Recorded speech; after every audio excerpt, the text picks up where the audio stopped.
আসসালামু আলাইকুম। আজকে 23 ভাদ্র, অর্থাৎ আজকে আহ্নিক গতি এবং বার্ষিক গতির নিয়মে আপনারা দেখতে পাবেন লাল চাঁদ অর্থাৎ ব্লাড মুন। এই যে দেখতে পাচ্ছেন আস্তে আস্তে কিন্তু লাল হয়ে যাচ্ছে। এই মুহূর্তে ঘড়ির কাঁটা বাজছে 10টা, আর মাত্র 2 ঘন্টা সময় আছে। এই 2 ঘন্টা পরে দেখবেন আপনারা পূর্ণ একটা ব্লাড মুন, সম্পূর্ণ ব্লাড মুন, একদম রক্তিম একটা চাঁদ। তো এই সময়টাতে কিছু নিষেধাজ্ঞা জারি করা হয়েছে। আপনারা কেউ প্রস্রাব পায়খানা করা যাবে না। 2 নম্বর হচ্ছে যারা প্রেগনেন্ট মহিলা আছে তারা খাদ্য গ্রহণ করা যাবে না। এগুলো সম্পূর্ণ কুসংস্কার।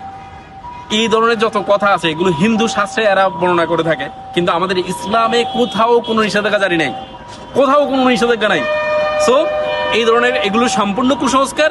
এই সময়টাতে কোনো কোনো নিষেধাজ্ঞা জারি নাই, কোনো আমল করার নিয়ম আছে। আপনারা দোয়া করতে পারেন।